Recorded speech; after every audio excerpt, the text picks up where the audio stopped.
വിഷ്ണുശാലിനിയുടെ latest എപ്പിസോഡിൽ അവിടെ സുസ്മിതയാണെങ്കിൽ യോഹന്നാൻ്റെ വീട്ടിലേക്ക് വരുന്നുണ്ട്. അന്നേരം അവരെത്തി, സുസ്മിത മാഡം എത്തി എന്നിങ്ങനെ എൽസമ്മയാണെങ്കിൽ യോഹന്നാനോട് ഒന്ന് പറയുമ്പോൾ യോഹന്നാൻ സെറ്റിൽ നിന്ന് അങ്ങോട്ട് ചാടി എഴുന്നേക്കാൻ തുടങ്ങുകയാണ്. അന്നേരം കൈ അനക്കരുതെന്നല്ലേ ഡോക്ടർ പറഞ്ഞതെന്ന് പറഞ്ഞ് എൽസമ്മ ബഹളം ഉണ്ടാക്കുകയാണ്. അന്നേരം വന്നിരിക്കുന്ന ആളിനെ ആരതി ഒഴിഞ്ഞ് സ്വീകരിച്ച് അകത്തേക്ക് ആനയിച്ച് കൊണ്ടുവരിക തന്നെ വേണം. ഇനിയുള്ള പടം നയിക്കാനായിട്ട് കർത്താവ് തമ്പുരാൻ അനുഗ്രഹിച്ചു തന്ന പുണ്യമാണ്, അങ്ങനെ ഒരാളാണ് എന്നൊക്കെ പറഞ്ഞ് നിൽക്കുമ്പോൾ അവിടെ സുസ്മിത കാറിൽ നിന്ന് ഇറങ്ങുന്നുണ്ട്. അവിടെ ആൻ്റണി മുറ്റത്ത് കാത്തിരിക്കുകയായിരുന്നു. അന്നേരം വഴിയൊക്കെ കറക്റ്റ് ആയിരുന്നെന്ന് ചോദിക്കുമ്പോൾ കുറച്ച് എടുത്ത് വന്നാലും ഗൂഗിൾ മാപ്പ് ഉണ്ടായിരുന്നല്ലോ എന്ന് പറഞ്ഞ് അവരകത്തേക്ക് ആൻ്റണി ആണെങ്കിൽ കൂട്ടിക്കൊണ്ട് വരുന്നുണ്ട്. തുടർന്ന് ഇരിക്കാനൊക്കെ പറയുന്നുണ്ട്. അന്നേരം ഇങ്ങനെ ഒരു കൂടിക്കാഴ്ചയ്ക്ക് കുറേ സമയം എടുത്തല്ലോ എന്നിങ്ങനെ സുസ്മിത പറയുന്നുണ്ട്. അന്നേരം നമുക്ക് ആപത്ത് വരുമ്പോഴല്ലേ നമ്മൾ കർത്താവിനെ വിളിക്കുന്നത്, അതുപോലെ തന്നെയാണ് ഇവിടെയും. ഇങ്ങനെ കർത്താവൻ പിന്നെ എന്നെ ഒന്ന് ചതിച്ചതാണ്, ബാഗിനകത്തിരിക്കുന്ന എൻ്റെ ഈ കൈ എന്നൊക്കെ സമയദോഷമാണ് എന്നൊക്കെ ഇങ്ങനെ അവർ സംസാരിക്കുന്നുണ്ട്. അന്നേരം ഡേവിസും അങ്ങോട്ടത്തേക്ക് വരുന്നുണ്ട്. അന്നേരം ഹായ് മാഡം എന്ന് പറഞ്ഞ് വരികയാണ്. അന്നേരം ഡേവിസ് എന്നല്ല പേര്, ആ പേരിലുള്ള വ്യത്യാസം അന്നേ ഞാൻ കണ്ടപ്പോഴേ ശ്രദ്ധിച്ചാണെന്ന് പറയുമ്പോൾ എൻ്റെ പെങ്ങളുടെ മകനാണ്, അവനിവിടെ വന്ന് പെട്ടുപോയി എന്ന് തന്നെ പറയണമെന്ന് പറയുകയാണ്. അന്നേരം എല്ലാത്തിനും കാരണം ആ കളക്ടർ ശാലിനിയാണ് വിനയായിട്ട് നിൽക്കുന്നത്, ആദ്യം അവളുടെ ജോലി തെറിപ്പിക്കണം എന്നൊക്കെ ഇങ്ങനെ ആൻ്റണി പറയുന്നുണ്ട്. അന്നേരം വരട്ടെ, നമുക്ക് നോക്കാം. ആദ്യം ഡെയ്സി എന്ത് പറയുന്നു നോക്കട്ടെ. ഇത് അതിജീവിതകളുടെ കാലമല്ലേ, മാനസികമായി ഡെയ്സിയെ വേദനിപ്പിച്ചതും ശിവൻ തന്നെയാണ് എന്ന് പറയുന്നുണ്ട്. അന്നേരം ആൻ്റണി യോഹന്നാനും പറയുന്നുണ്ട്, അവൻ എല്ലാവരെയും ഉപേക്ഷിച്ചിട്ട് ഇപ്പോൾ കളക്ടറുടെ അവിടെ വീട്ടിൽ പണി നോക്കുകയാണ്, അവൻ്റെ ആരൊക്കെയൊന്നും പറഞ്ഞാണ് അവൻ നിൽക്കുന്നത് എന്നൊക്കെ ഇങ്ങനെ പറയുന്നുണ്ട്. എന്നെയും ചതിച്ചു, എൻ്റെ മോളെയും ചതിച്ചു എന്നൊക്കെ പറയുന്നുണ്ട്. അന്നേരം ഞാൻ ഡെയ്സി ഒന്ന് കാണട്ടെ എന്ന് പറഞ്ഞിട്ട് സുസ്മിതയാണെങ്കിൽ ഡെയ്സിയുടെ അടുത്തേക്ക് വരുന്നുണ്ട്. അന്നേരം ഡെയ്സിക്ക് ആദ്യം കുറേ പരാതിയും പരിഭവങ്ങളും ഒക്കെ തന്നെയാണ്. അവനിപ്പോൾ എന്നെ വേണ്ട എന്നാണ് പറയുന്നത്. മുൻപൊക്കെ അവൻ എന്നോട് ഒരു ദിവസം പോലും എന്നോട് സംസാരിക്കാതെ ഇരിക്കാനായിട്ട് കഴിഞ്ഞിട്ടില്ല. ഇപ്പോൾ വേണ്ട, സ്നേഹമില്ല. അവൻ കെട്ടിയ താലി വരെ ഇപ്പോൾ പൊട്ടിച്ചെറിഞ്ഞപ്പോൾ അവന് പിന്നിൽ ആരോ ഉണ്ടെന്ന് എനിക്ക് മനസ്സിലായി.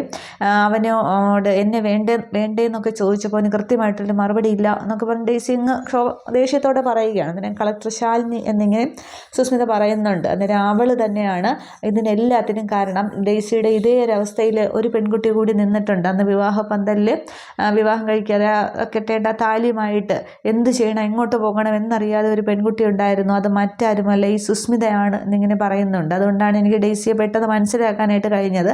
പക്ഷേ ഡെയ്സിയെ പോലെ ഇങ്ങനെ തന്നെ ഉപദ്രവിച്ചവർക്ക് വേണ്ടി എന്ത് ചെയ്യുന്നു മാറി നിൽക്കുകയല്ല സുസ്മിത ചെയ്യുന്നത്. പടപൊരുതി തന്നെയാണ് ഇതുവരെ ഞാൻ എത്തിയത്.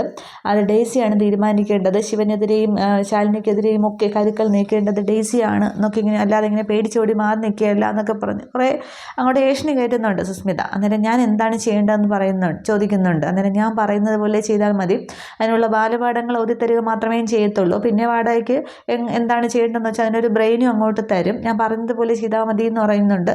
കറക്റ്റായിട്ട് പറഞ്ഞാൽ തേര് തെളിക്കുന്നത് ഞാനായിരിക്കും, അതുപോലെ കറക്റ്റായിട്ട് ചെയ്യണമെന്ന് പറയുകയാണ് അവർക്കെതിരെ. അന്നേരം എന്ത് വേണമെങ്കിലും ഞാൻ ചെയ്യാനായിട്ട് തയ്യാറാണ്. അവളാണെങ്കിൽ ഞാൻ കരഞ്ഞതുപോലെ അവളും കരഞ്ഞു തീർക്കണം, അതിനുവേണ്ടി എന്തിനും ഞാൻ ഒരുക്കമാണ് എന്ന് പറയുന്നുണ്ട്. അന്നേരം ഞാൻ പറയുന്നത് വല്ലതും കറക്റ്റായിട്ട് നീ ചെയ്തിരിക്കണം, എങ്കിൽ നമ്മുടെ ലക്ഷ്യസ്ഥാനത്ത് എത്തുക തന്നെ ചെയ്യും എന്ന് പറഞ്ഞ് സുസ്മിതയ്ക്ക് വേറെ ഒരു ശാലിനിക്കെതിരെ ഒരു കരുവാക്കാനുള്ള ഒരു ദേഷ്യം തീർക്കാനുള്ള ആയുധമായിട്ട് തന്നെയാണ് അവിടെ സുസ്മിത ഡെയ്സിയൊക്കെ കണക്ക് കൂട്ടുന്നതും ഒക്കെ. അത് ഇവർ മനസ്സിലാക്കുന്നില്ല, അത് അവസാനമേ മനസ്സിലാക്കുകയുള്ളൂ. പക്ഷേ ഡേവിസിനൊക്കെ ആ ഒരു കാര്യം നടത്തിയെടുക്കാനും വേണ്ടിയിട്ടാണ് സുസ്മിതയുടെ കൂടെ നിൽക്കുന്നതും ഒക്കെ. അതേസമയം ശിവനാണെങ്കിൽ സത്യയും പപ്പിയും കൊണ്ട് സ്കൂൾ വിട്ടതിന് ശേഷം അവിടെ ഒരു പാർക്കിൽ വരുന്നുണ്ട്. അന്നേരം സത്യയാണെങ്കിൽ ആ ജീപ്പിൻ്റെ മുകളിലിരുന്ന് പോപ്കോണൊക്കെ ഇങ്ങനെ തിന്നുകയാണ്. പപ്പിയാണെങ്കിൽ ശിവൻ ഇങ്ങനെ ഊഞ്ഞാലാട്ടുന്നുണ്ട്. അന്നേരം നല്ലോണം പറപ്പിക്കെങ്കിലേ പറക്കട്ടെ എന്നിങ്ങനെ പപ്പി അവരങ്ങനെ മാറി മാറി പറയുമ്പോൾ സ്പീഡിനൊക്കെ ശിവനെ ആട്ടുന്നുണ്ട് ഊഞ്ഞാൽ. അന്നേരം കുറച്ച് കഴിഞ്ഞ ശേഷം ഇനി സത്യമോൾ വരട്ടെ, പപ്പിമോൾ പോയിരുന്ന് അത് കഴിക്കുമെന്ന് പറയുമ്പോൾ അവർ മാറി മാറി ഇങ്ങനെ ഊഞ്ഞാലാട്ടുകയാണ്. ഈ സമയത്ത് ശാലിനിയാണെങ്കിൽ അതുവഴി പോകുമ്പോൾ ഈ ഒരു കാഴ്ച ഇങ്ങനെ കാണുന്നുണ്ട്. അന്നേരം പെട്ടെന്ന് രമേട്ട വണ്ടി നിർത്തുമെന്ന് പറഞ്ഞിട്ട് ശാലിനി ഇങ്ങനെ വണ്ടിയിൽ നിന്ന് ഇറങ്ങി വരുന്നുണ്ട്. അന്നേരം അയ്യോ അമ്മ എന്നിങ്ങനെ പപ്പി ഇങ്ങനെ പെട്ടെന്ന് പറഞ്ഞുകൊണ്ട് ആ ജീപ്പിൽ നിന്ന് ഇങ്ങനെ താഴോട്ട് ഇറങ്ങുന്നുണ്ട്. അന്നേരം പപ്പി സ്കൂൾ വീട്ടിൽ പോകണമെന്ന് അറിഞ്ഞുകൂടെ നിങ്ങൾക്ക് എന്നിങ്ങനെ ചോദിക്കുകയാണ്. അന്നേരം ശിവൻ പറയുന്നുണ്ട്, അവരെ ഞാനാ കൂട്ടിക്കൊണ്ട് വന്നതെന്ന്. അന്നേരം ഞാൻ എൻ്റെ മക്കളോടാണ് ചോദിച്ചതെന്ന് അവരാണ് ഉത്തരം പറയേണ്ടതെന്ന് പറയുമ്പോൾ വീണ്ടും ദേഷ്യപ്പെടുകയാണ്. അന്നേരം അവരെ ഞാനാണ് കൊണ്ടുവന്നതെന്ന് പറയുന്നുണ്ട്. അന്നേരം നിങ്ങൾ എന്തിനാണ് എൻ്റെ മക്കളെ എങ്ങനെ കൊണ്ടു നടക്കുന്നത്, എനിക്കത് ഇഷ്ടമല്ല എന്നിങ്ങനെ പറയുന്നുണ്ട്. അന്നേരം ഇത്രയും നേരം ഒരേ ഇരിപ്പിൽ പഠിക്കുകയല്ലായിരുന്നു, അപ്പോൾ ഒരു സന്തോഷം വേണ്ടേ, അതിനാണ് കൊണ്ടുവന്നതെന്ന്. അന്നേരം അവരെ സന്തോഷിപ്പിക്കാനായിട്ട് അവരെ അമ്മയായ ഞാനുണ്ട്, നമ്മുടെ വീട്ടുകാരുണ്ട് എന്നിങ്ങനെ പറയുന്നുണ്ട്. അന്നേരം ആരുണ്ടായാലും എന്തോ അവർക്ക് ആ ഒരു സന്തോഷം കിട്ടുന്നില്ലല്ലോ എന്ന് പറയുകയാണ്. അന്നേരം എന്നെ നിങ്ങൾ എന്തിനാ ഇങ്ങനെ നമ്മളെ ഇങ്ങനെ പിന്തുടരുന്നത്, എനിക്കത് ഇഷ്ടം, നിങ്ങളെ കാണുന്നത് പോലെ എനിക്കൊരു ശ്വാസം മുട്ടലാണ് എന്നൊക്കെ ഇങ്ങനെ ശാലിനി പറയുമ്പോൾ അത് ശാലിനിയുടെ കാഴ്ചപ്പാടിൻ്റെ കുറ്റമാണ് എന്നിങ്ങനെ ശിവൻ പറയുന്നുണ്ട്. പിന്നെ ഞാൻ ആർക്കും പകരക്കാരനായിട്ട് ഉദ്ദേശിക്കുന്നില്ല. ഒരു മകൻ നഷ്ടപ്പെട്ട ഒരു അച്ഛൻ്റെ വേദന, അതിന് ഞാനൊരു മകനായിട്ട് അങ്ങനെ കൂടെ നിൽക്കുന്നേ ഉള്ളൂ. അല്ലാതെ ശാലിനിയുടെ സ്വത്തോ ഒന്നും തട്ടിയെടുക്കാനായിട്ട് ഞാൻ വരുന്നില്ല. വിഷ്ണുവിന് ഒരിക്കലും പകരക്കാരനായിട്ട് നിൽക്കാനായിട്ട് ഞാൻ ഉദ്ദേശിക്കുന്നുമില്ല. എനിക്ക് ഞാനാകാൻ മാത്രമേ കഴിയുകയുള്ളൂ. ശാലിനിയുടെ ജീവിതത്തിലേക്ക് നുഴഞ്ഞു കയറാനോ അങ്ങനെ വേറെ എന്തെങ്കിലും ആയിട്ടോ അങ്ങനെയൊന്നും ഞാൻ വന്നിട്ടില്ലല്ലോ. ശാലിനിക്കത് മനസ്സിലായിട്ടും ഉണ്ടാകാം. പിന്നെ എന്തിനാ എന്നോട് ഇത്ര വൈരാഗ്യബുദ്ധിയോടെ നോക്കുന്നത് എന്നിങ്ങനെ ശാലിനിയോട് ഇങ്ങനെ ശിവൻ ചോദിക്കുകയാണ്. അന്നേരം ശാലിനി ഒന്നും മിണ്ടാതെ അതിങ്ങനെ ശ്രദ്ധിച്ച് നിൽക്കുന്നുണ്ട്. അന്നേരം പിന്നെ അവരാണെങ്കിൽ മക്കൾ പോയി കളിച്ചോ എന്നിങ്ങനെ പറയുന്നുണ്ട്. അന്നേരം ബോളും കൊണ്ട് സത്യയും പപ്പിയും കൂടി അങ്ങ് കളിക്കാനായിട്ട് അങ്ങോട്ട് പോകുന്നുണ്ട്. അന്നേരം വേറൊന്നും നോക്കണ്ട, ശാലിനിയുടെ ആ കുട്ടികളുടെ സന്തോഷം ഒന്ന് നോക്കിക്കേ, എത്ര സന്തോഷത്തിലാണ് അവർ കളിക്കുന്നത് നോക്കിക്കേ എന്ന് പറയുന്നുണ്ട്. അന്നേരം വാ അങ്കിളെ നമുക്ക് കളിക്കാമെന്ന് ഇങ്ങനെ കുട്ടികൾ വിളിക്കുന്നുണ്ട്. അന്നേരം മക്കൾ കളിച്ചോ പിന്നെ വരാമെന്ന് പറയുകയാണ്. അന്നേരം ആ കുട്ടികൾ അങ്ങനെ സന്തോഷത്തോടെ കളിക്കുന്നത് ശാലിനി ഇങ്ങനെ നോക്കുന്നുണ്ട്. എന്നിട്ടും ശിവനാണെങ്കിൽ ഇങ്ങനെ പറയുന്നുണ്ട്, ഞാൻ എനിക്കാകാനേ കഴിയുകയുള്ളൂ, ഞാൻ ആരുടെയും ജീവിതത്തിലേക്കൊന്നും നുഴഞ്ഞു കയറുന്നില്ല, ഞാൻ എങ്ങനെയാണോ അതുപോലെ മാത്രമേ ഞാൻ പെരുമാറുകയുള്ളൂ, എനിക്ക് എൻ്റേതായ നിലപാടുണ്ട് എന്നൊക്കെ ഇങ്ങനെ പറയുകയാണ്. അന്നേരം ഈ കുട്ടികളാണ് ശാലിനി, പക്ഷേ അന്നേരം പിന്നെ ഒന്നും മിണ്ടുന്നില്ല. പക്ഷേ ശാലിനിക്കാകെ ദേഷ്യം തന്നെയാണ്. തുടർന്നാണെങ്കിൽ കുട്ടികളൊന്ന് വാ ശിവനെങ്കിലെ കളിക്കാം, വന്നേ എന്നും പറഞ്ഞ് ശിവനെ കൂടെ നിർബന്ധമായിട്ട് വിളിച്ചുകൊണ്ട് പോവുകയാണ്. എന്നിട്ട് ഒരു ബോൾ ഇങ്ങനെ ബലൂണാണെങ്കിൽ ഇങ്ങനെ ദർശനം തട്ടി കളിക്കുന്നുണ്ട്. എന്നിട്ട് ശാലിനി ഇങ്ങനെ അങ്ങോട്ടത്തേക്ക് നടന്നിങ്ങനെ പോകുന്നു, ശിവനിങ്ങനെ ശ്രദ്ധിക്കുന്നുണ്ട്. അതിനുശേഷം പിന്നെ ശിവൻ പറയുന്നുണ്ട്, മതി ഇനി നമുക്ക് നാളെ കളിക്കാം, നിങ്ങളെ അമ്മ വെയിറ്റ് ചെയ്യിക്കുകയാണ്, നിങ്ങൾ പൊയ്ക്കോ എന്ന് പറയുന്നുണ്ട്. അന്നേരം ഇല്ല, ഞങ്ങൾ ശിവനങ്കിളിൻ്റെ കൂടെ വരുന്നുള്ളൂ എന്നിങ്ങനെ പറയുമ്പോൾ ശാലിനിക്ക് വീണ്ടും അങ്ങോട്ട് ദേഷ്യമാവുകയാണ്. അന്നേരം ശിവനിങ്ങനെ ശാലിനിയെ ശ്രദ്ധിക്കുന്നുണ്ട്. അന്നേരം അമ്മയുടെ കൂടെ പോയാലേ ശോകമായിരിക്കും, ശിവനങ്കിളിൻ്റെ കൂടെ ജീപ്പിൽ നമുക്ക് അടിച്ചു പൊളിച്ചു പോകാമെന്നിങ്ങനെ സത്യ പറയുകയാണ്. വന്നേ എന്ന് പറഞ്ഞിട്ട് കുട്ടികൾ രണ്ടുപേരും അങ്ങോട്ട് ജീപ്പിൽ കയറുന്നുണ്ട്.